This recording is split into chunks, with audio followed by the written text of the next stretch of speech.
प्रथम आलाय शब्दाने शब्द ठरवतो बघा. है ना?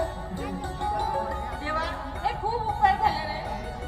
रात्रंदिवस एक करून माझ्या अंकित अगं रात्रंदिवस एक करून माझ्या अंकितला मोठं केलं. अगं देवाचे उपकार मला माहिती नाही, पण खरं सांगू, खरं तर ही तुझी पुण्याई आहे बघ, तुझी. अगं या बाळासाठी तू आपल्या मातृत्वाचं दान केलंस. अहो, असं मला बोलायचं नाही हो. का बरं? अंकित माझं बाळ नाहीये का? आहे ना? पण काही म्हण, अगं त्यासाठी तू शपथ घेतलीस की बा अंकितसाठी तू आयुष्यभर निपुत्रिक राहिलीस आणि आपल्या बाळाचं सगळं प्रेम तू आपल्या अंकित आणि म्हणून आज तुझी पुण्याई कामी आली बघ. आज आपला अंकित मोठा झाला, आता 12वीत पास झालाय ना, आता आपण त्याला इंजिनिअरिंगला पाठवणार. अहो, पण इतकं कसं झेपेल का आपल्याला? त्याची तू काळजी करू नकोस ग, तू काही काळजी करू नको. बंद कर, मारीत नाही तिथे.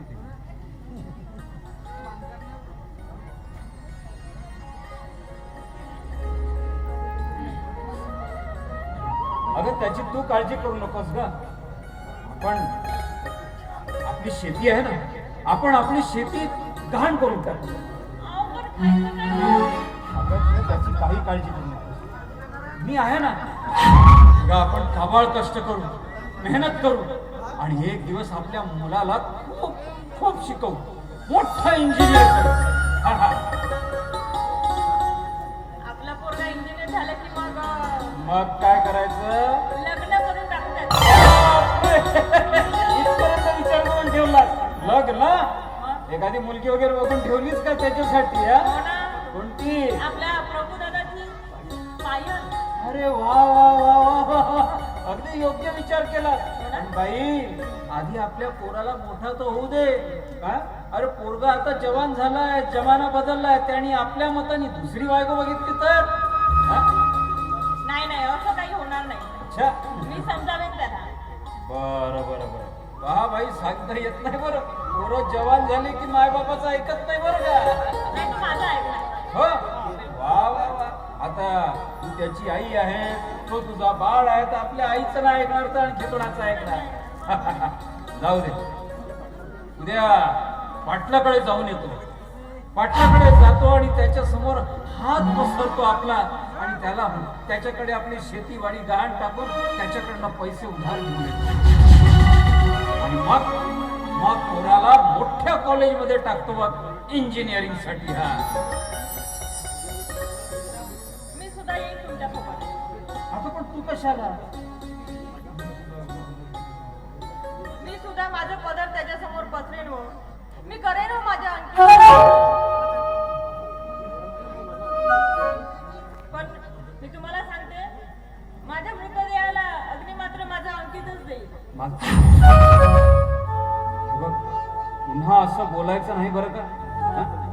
नाही बोलणार. चला आता अंकित सुद्धा येईल तेव्हा स्वयंपाक व्हायला होते ना. हो हो हो, स्वयंपाक तर व्हायलाच हवा.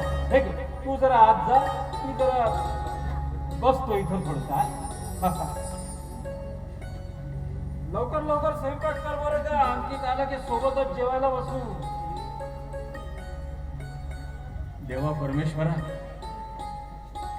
माझी मनाची साक्ष पूर्ण होते रे. माझा अंकित आज जिल्ह्यातून 12वीत प्रथम आला आहे. पुढे त्याला खूप मोठा बनवायचा आहे, शिकून सवरून त्याला खूप मोठा ऑफिसर बनवायचं मला.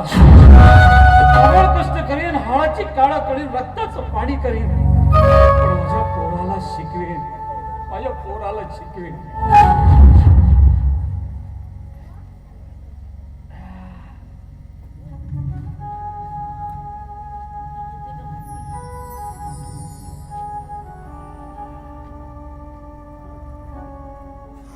मामा मामा अरे अंकित कुठे आहे? अरे बापरे. काय म्हणतेस पायल? मस्त. अंकित कुठे आहे? मी अंकितला भेटायला आले. अरे हो, अंकित नाही का? हो, तिकडेच थांबला, आलाच नाही. का बरं? नंतर येतो म्हणाला. कधी? तो म्हणाला त्याला तिकडे शहरामध्ये कॉलेजमध्ये थोडंसं काम होतं तर काम निपटून येतो म्हणाला. आता जेमते पास झाला की नाही तर आपल्या मित्रांसोबत पार्टी बिर्टी करून मग येतो बोलला.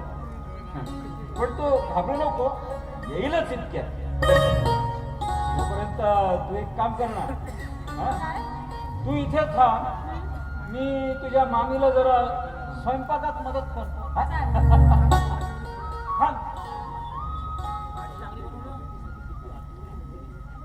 अंकित, तुझ्या एका पेटीसाठी किती आतुरले होते मी. कसा आहेस रे तू? मी तुझ्या विना कशी जीवन जगत आहे हे माझं मलाच माहिती आहे. पण तू शहरात जाऊन दुसरी कोणी बघितलं नाही ना? खूप प्रेम करते मी तुझ्यावर. अंकित, कसं सांगू तुला? तुझ्या स्वागतासाठी काय करू मी?